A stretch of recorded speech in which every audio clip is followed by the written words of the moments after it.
Hello, welcome. I'm going to talk about a little different type of structure today, but I'm going to tell a little story, so follow along, enjoy. Our job was coming along very well.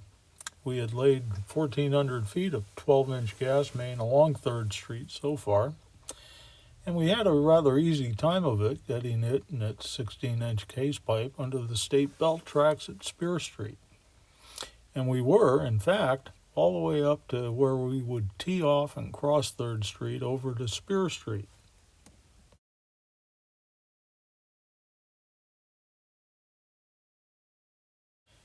Much of the credit had to go to Joe and his digging crew, who were trenching out ahead of us. Trenching along the railroad yard meant that there'd be few, if any, lateral lines crossing our trench, and they'd been making very good headway. Now I know you're wondering why, like always, there's one guy in the ditch and 4 guys looking like they're not doing much. But come on, at least give them a short break. They are indeed keeping things neat and swept up. But right about now, things would start to head south. Bill has, for some reason, lowered his counterweight on his side boom. Why? I don't know. Wasn't necessary. But now it's stuck in that position and he can't get it to move. So he's jumped off and decided he'd flag traffic around it. This is going to be a nightmare very quickly, as 3rd Street is a very busy street. And while Bill is screwing up traffic, our welder, Paul, and his apprentice, Jimmy, who thinks he knows everything, are getting into an argument as they try and line up a joint to be welded. This is nothing new. Jimmy's always trying to impress everyone with his utter lack of knowledge. But evidently, today, Paul, our veteran, just ain't going to take any more of Jimmy's, So they're going at it pretty good just now.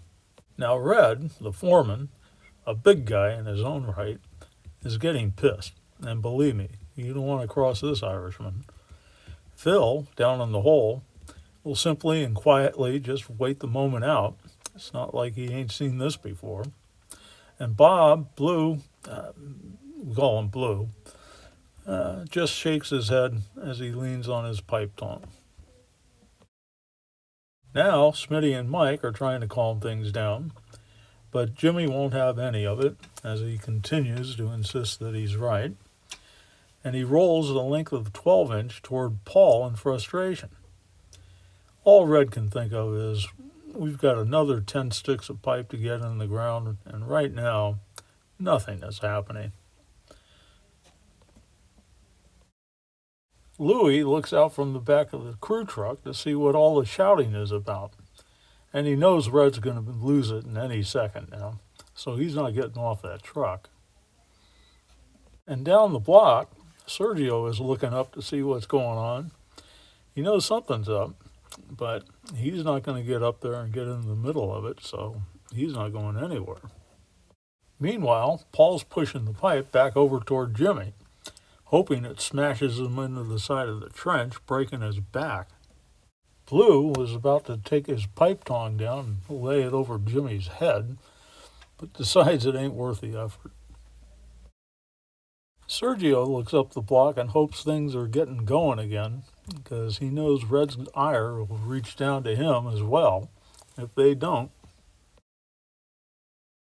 At this point, Red, in his Irish tenor voice, which has gone up an octave now, yells down to Jimmy, "Jimmy, either you or sparks from that welding is coming out of the hole right now."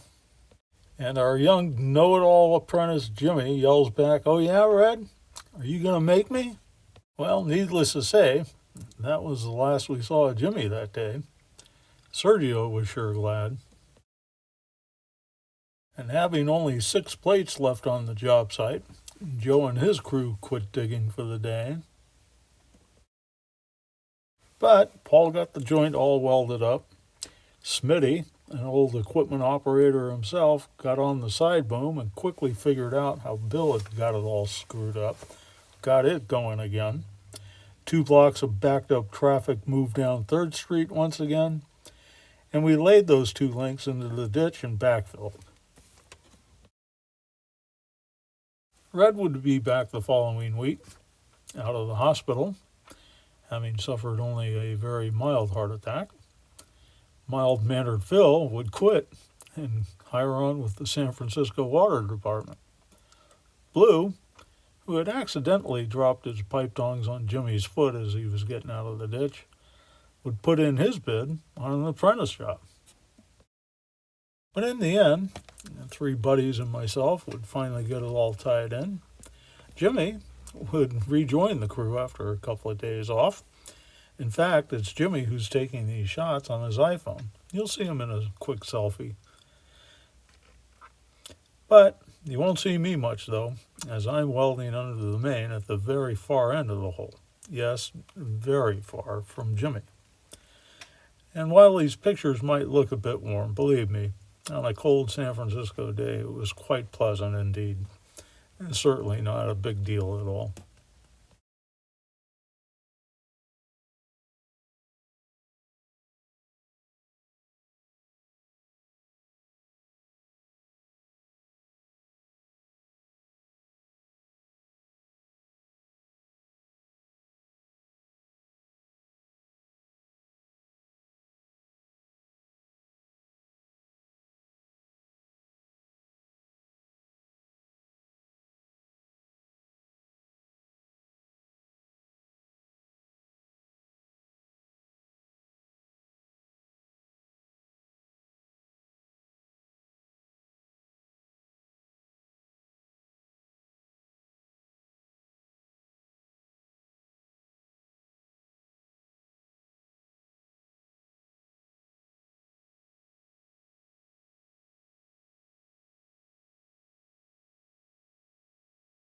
So kids, stay in school, finish it up, don't become ditch diggers.